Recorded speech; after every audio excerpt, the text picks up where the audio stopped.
महिला आरक्षणाच्या मुद्द्यावर राज्यातील राजकीय वातावरण पुन्हा एकदा तापले आहे. प्रसिद्ध विधिज्ञ आणि सामाजिक कार्यकर्ते असीम सरोदे यांनी मुख्यमंत्री देवेंद्र फडणवीस यांना थेट जाहीर चर्चेचे आवाहन दिले आहे.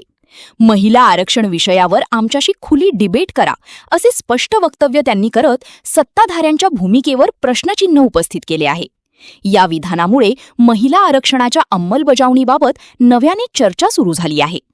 केंद्र सरकारने नारी शक्ती वंदन अंतर्गत महिला आरक्षण विधेयक मंजूर केले असले तरी त्याची प्रत्यक्ष अंमलबजावणी कधी आणि कशी होणार याबाबत अद्याप स्पष्टता नसल्याची टीका होत आहे. याच पार्श्वभूमीवर असीम सरोदे यांनी जाहीर चर्चेची मागणी करत या विषयावर सखोल संवादाची गरज अधोरेखित केली आहे. त्यांच्या मते केवळ कायदा मंजूर करणे पुरेसे नसून त्याची पारदर्शक आणि वेळेवर अंमलबजावणी होणे आवश्यक आहे. या प्रकरणात सरकार आणि इतर घटकांमध्ये भिन्न भूमिका समोर येत आहेत. सरकारकडून महिला आरक्षण ऐतिहासिक निर्णय असल्याचे सांगितले जात असताना काही सामाजिक कार्यकर्ते आणि विरोधी विचारधारेतील व्यक्ती अंमलबजावणीतील विलंबावर प्रश्न उपस्थित करत आहेत. त्यामुळे हा विषय केवळ राजकीय न राहता सामाजिक न्याय आणि प्रतिनिधित्वाशी जोडला जात असल्याचे मत व्यक्त केले जात आहे. दरम्यान या आवाहनावर देवेंद्र फडणवीस यांची अधिकृत प्रतिक्रिया अद्याप समोर आलेली नाही. मात्र आगामी काळात या विषयावर अधिक स्पष्ट भूमिका मांडली जाईल अशी शक्यता व्यक्त होत आहे.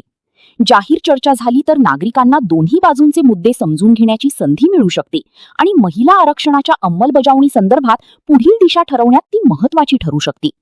महिला आरक्षण विधेयकाच्या संदर्भात महाराष्ट्राचे मुख्यमंत्री देवेंद्र फडणवीस यांनी असं आवाहन केलेलं आहे की त्यांच्याशी जाहीरपणे चर्चा करावी आणि ते समजून सांगतील की महिला आरक्षण विधेयकाची प्रक्रिया आणि त्याचं महत्त्व हे योग्य कसं आहे हे ते सांगतील असं त्यांनी सांगितलेलं आहे. मी तर आज त्यांना ओपन चॅलेंज देतो, ओपन चॅलेंज की माझ्या स्तरातल्या कुठल्याही त्यांच्या नेत्यांनी माझ्यासोबत महिला विधेयकाच्या संदर्भात ओपन डिबेट करावी.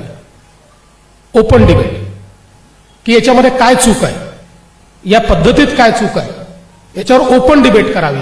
ते करणार नाहीत, करू शकत नाहीत. मी आणि माझे मित्र डॉक्टर विश्वंभर चौधरी आम्ही देवेंद्रजी फडणवीस यांचं हे आव्हान स्वीकारतो आहोत.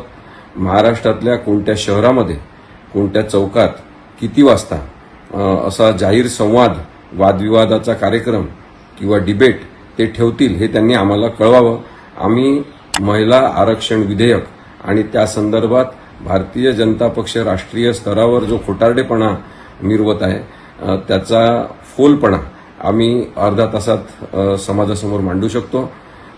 देवेंद्रजी फडणवीस म्हणाले की त्यांच्या स्तराच्या नेत्यासोबत ते चर्चा करतील. त्या अर्थाने आम्ही काही कोणत्या राजकीय पक्षाचे सदस्य नाही, आम्ही त्यांच्या स्तराचे आहे की नाही माहिती नाही, परंतु लोकशाहीवर प्रेम करणारे आणि संविधानाबद्दल आदर असणारे नागरिक म्हणून आमच्याशी देवेंद्र फडणवीस यांनी चर्चा करावी. त्यांचं जाहीर आव्हान आम्ही स्वीकारतो आहोत.